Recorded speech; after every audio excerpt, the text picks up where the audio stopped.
Good morning. We will continue our discussion of vulnerability and vulnerability studies with a slight twist here in this final set of lessons on vulnerability. We will be looking at conditions of vulnerability and risk in a historical context.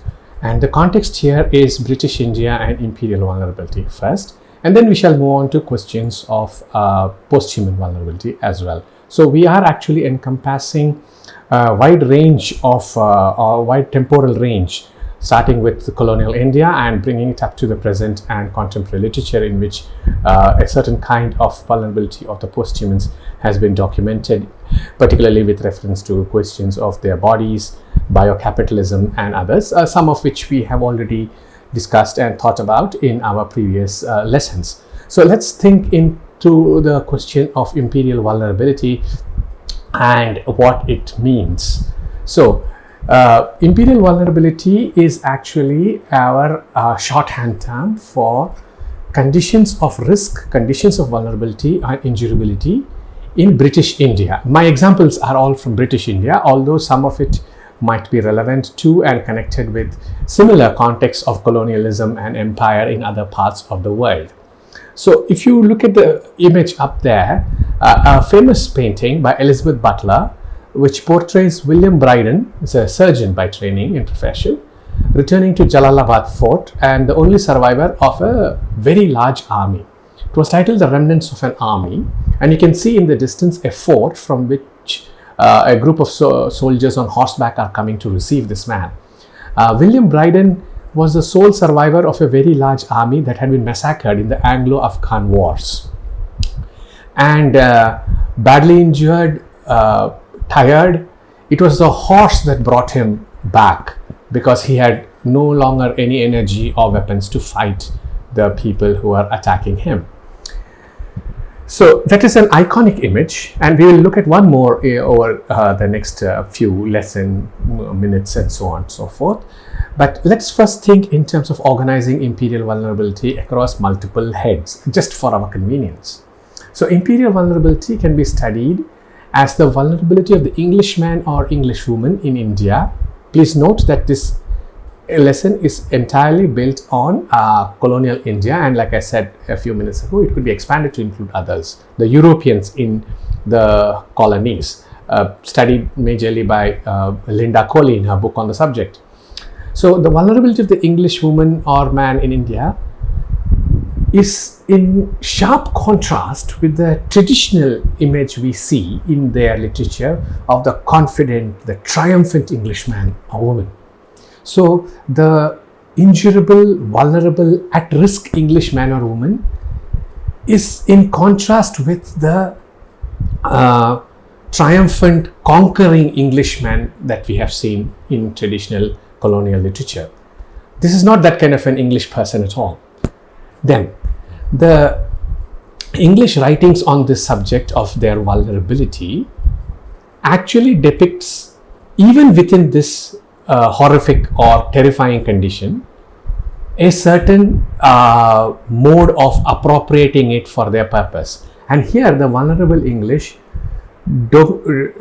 document, depict and represent the true, within quotes, English character that emerges in even adverse conditions, or particularly in adverse conditions. That is, the English writings on the subject actually make use of the adverse conditions, whether it is war or strife of some kind or rebellion in 1857.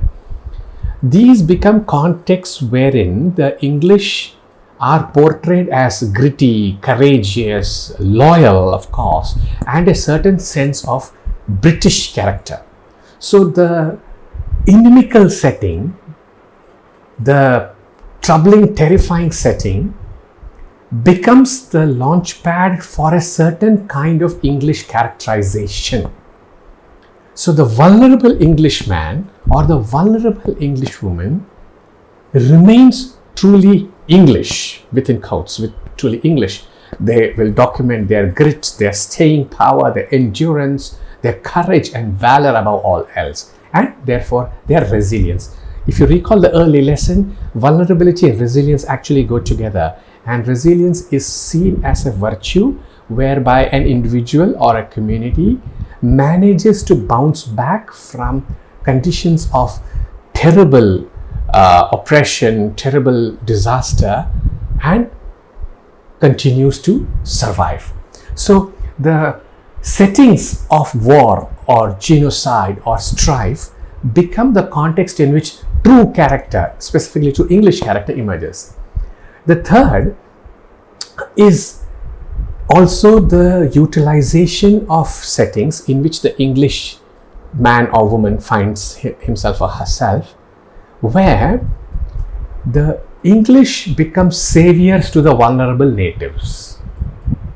Whether this is getting rid of a man-eating tiger in the forests, whether it is the battle against the thugs to save the natives, or even in the case of Sati, the English efforts to save the Sati, the woman from being made a Sati.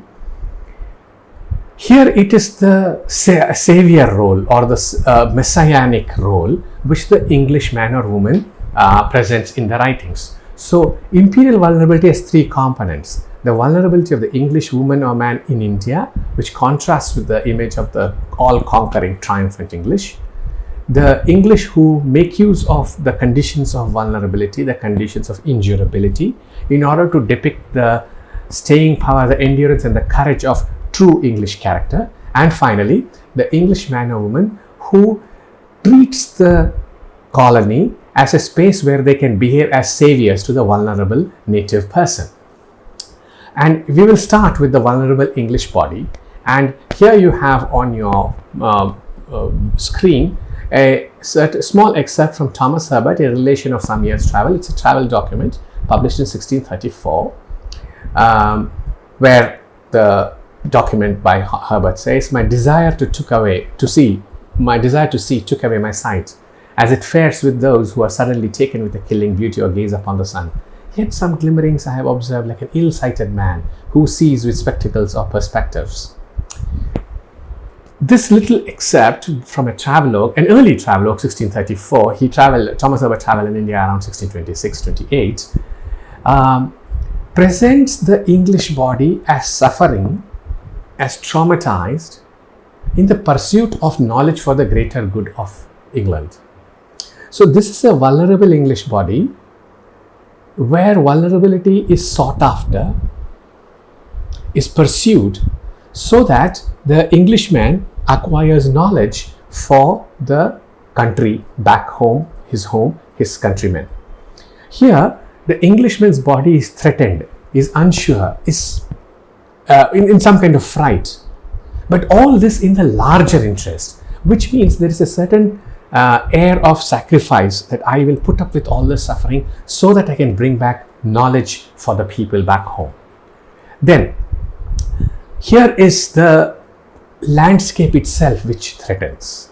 Here is India, the colony, which poses a considerable amount of threat to the vulnerable English body. And if you look at the first passage, which is an excerpt from Edward Terry, A Voyage to East India, published in 1655. Edward Terry was the chaplain on the Thomas Roe expedition to India, 1616-1619. And the second one is from John Fryer, who was a physician, and his account of his travels was published in 1698. Now, if you look at this description, there are harmful beasts of prey, there is violence, there is a lot of noise, hideous noises, and there are ravenous creatures, and the rivers have many crocodiles and overgrown snakes. What kind of landscape is being described here? And if you look at the second excerpt, which is from John Fryer, the mountains are fenced with horrible gulfs, and people, as in English, who are standing there begin to have strange vertigos. There's this terrible sound and echo. What is this kind of description doing? Now note here, this is not a touristy description.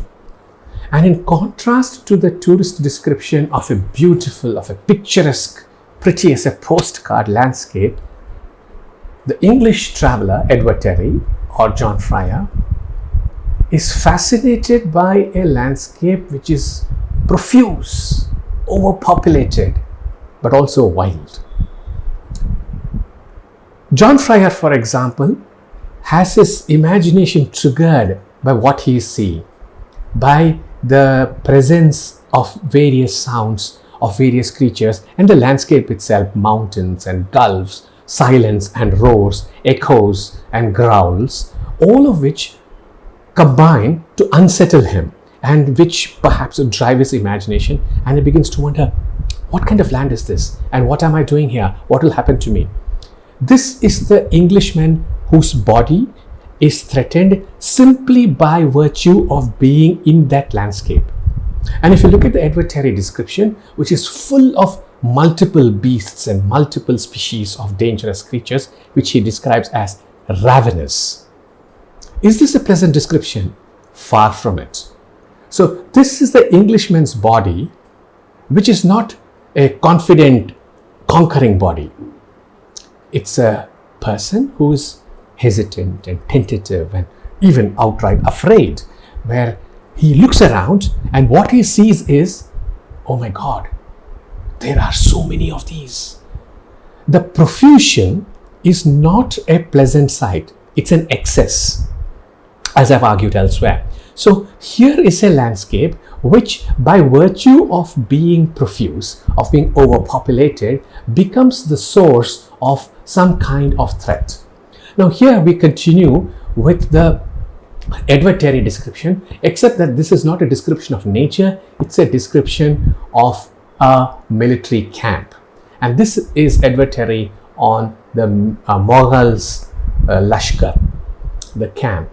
And if you read this description carefully, he's speaking about a vast number of people spread over 5 miles, as he says, approximately. And there are 100,000 soldiers. 100,000. It's a very large number. And then he says, the men have brought their families, they have brought their servants. And look at his description. A broad passage continually filled with passengers and elephants and horses and asses and oxen. It's a very great number of people. And it seems they are all spread across the land. But note something he says at the beginning of this excerpt, which I put up for you. These, he says, are very beautiful to behold from a distance. What's Terry doing? What Terry is saying is, it's a grand sight. But the grand sight is grand when you view it from a distance.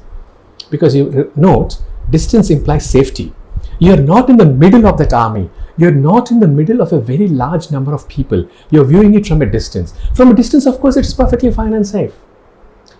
This unease, this unsettled feeling that Edward Terry captures is the Englishman who feels not quite confident.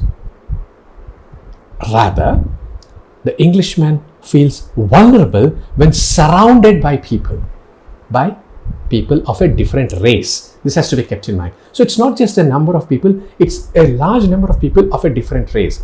Now, some of you may be aware of the fact that in English writings or European writings on the colonies of Asia and Africa, the natives are often described as a swarm or a crowd.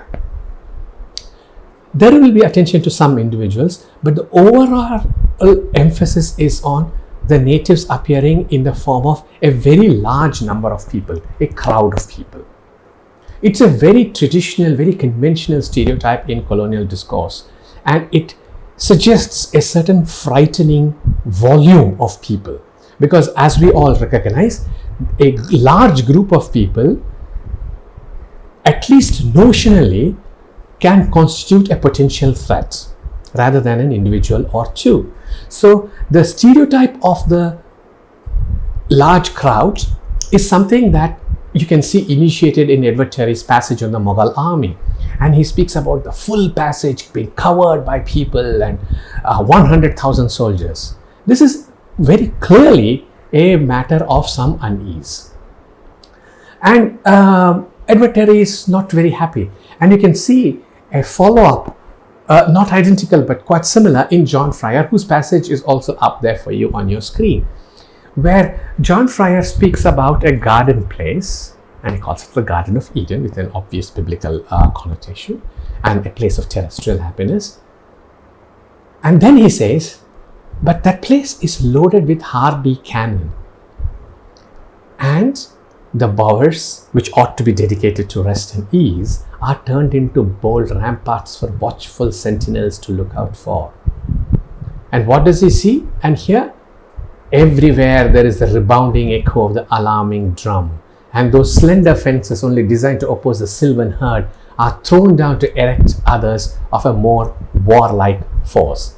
Now, what is Edward Fryer doing here? John Fryer, like Edward Terry, is contrasting the natural beauty of the place with the huge martial or military structures there. So you see, it's easier to find pleasure in a place which is natural rather than a place which has military fortifications and structures. So there is a considerable amount of unease in John Fryer that this place, which should have been a bower, which should have been having fences to keep out the sylvan herd, is actually a military stronghold. Now, why should the Britisher not be pleased by this sight? Why should the British surgeon, John Fryer, like Edward Terry before, Terry was a chaplain, a priest, why aren't these people pleased at the Mughal army or the Mughal fortifications? The answer is obvious, isn't it? The Englishman who arrives in 17th century India is overwhelmed by the power, the might, the wealth of the Mughals. The Englishman doesn't appear in these early writings as a confident, conquering Englishman. He's not the courageous warrior. He comes, he looks around, and what does he see? The massive army, the massive fortifications, the military structures, in the presence of which the Englishman is a small speck. This is the vulnerability of the English, documented in the early writings on British India, where the British who arrive here are not coming here as powerful statesmen and politicians and military strategists. That will happen much later, as we know, with Plassey and Buxar and the 18th century conquests. But at this point in time, the British in India are unsettled, diffident, afraid, uncertain of themselves. So if you look at the two excerpts here from Edward Terry and John Fryer, you see very clearly that the Englishman is not confident. Now, I'm moving 100 years down the line, and this is an excerpt that you will see from a very famous document, a prisoner narrative by Johanna Zephaniah Holwell, which is the Black Hole story being narrated. This is a document that appears first in the 18th century, 1757-58, and it's a description of the Englishmen imprisoned in the Black Hole prison, and of which very few survived. And look at the description here of Holwell, who was a survivor. And the title of the text is given below, A Genuine Narrative of the Deaths of Englishmen, etc., etc. And 146 people, wretches as he calls, were put into this small, very tiny place, and they died of thirst and heat. It's summer, all right, and there are not enough windows, there isn't enough air circulating, and here is a description of what happens to them. And he speaks about them being reduced to animals, everybody's thirst is intolerable, breathing becomes difficult, and they began to become delirious and cry for water. Now, this is a description of the conditions of the English who have been imprisoned in India. Now, we are looking at the vulnerable English body, remember. So this is again not the confident Englishman. If you look at the description carefully, it's about the Englishman whose body is in tremendous agony. There's no water, there's not enough air. It's very, very hot. They're sweating. And as we know, several people died inside the black hole. Although there are several questionable points that Hallwell makes, and there is an entire myth of the black hole which has been built up as studied in considerable detail by Kate Telcher in her essay on the black hole and what it does, also by Partha Chatterjee in his book on the black hole of empire. So what is Hallwell doing? Hallwell's depiction is of corporeal trauma, of deeply visceral trauma, and the important point is this trauma has been afflicted upon them, imposed upon them by the natives. So this description of the vulnerable English body serves the purpose of documenting suffering inflicted by the natives, and therefore to show how the Englishman is vulnerable to the cruelties of the natives. You create a racial dichotomy as well, because in this dichotomy you create the Englishman as vulnerable and the native as cruel. And Hallwell's passage, continuing into the next slide or screen, offers something else. Hallwell here declares that he has been extremely thirsty and is deeply suffering, but he endures. And if you look at this description, he speaks about how he sucked the perspiration out of his shirt sleeves and survived. He drank his own sweat and survived. And it's intolerable, but he manages. What is this doing? If you remember what I said a few minutes ago, there's a dichotomy between the Englishman who suffers and the native who's cruel to the English. But if you recall the early part of today's lesson, the Englishman also utilizes the situation of vulnerability to speak about the stoic, courageous, enduring Englishman, and it becomes a test of character. The suffering becomes a test of character, and the Englishman triumphs. He's sensitive, as the Hallwell document shows, to the suffering of other people. He is conscious of his own suffering, but he is worried about the others. And if you look at the first paragraph on this slide, how shall I give you a conception of what I felt at the cries and ravings of those in the remoter parts of the prison? Even in the midst of his own suffering, he is thinking of the others. So here you have a brilliant strategy. Hallwell uses the suffering of the English to speak about the cruelty of the natives for having imprisoned them. He speaks about his own endurance, his own sheer will and grit to survive, and the empathy of the English officer, because he's the officer in the prison and others are all subordinates, of being concerned about other people, of being concerned about fellow sufferers. Moving on from Hallwell is a famous image of Miss Wheeler defending herself against the sepoys at Kanpur. This is the story of Miss Wheeler, who was part of a family that was massacred in the Kanpur battle during the 1857 mutiny.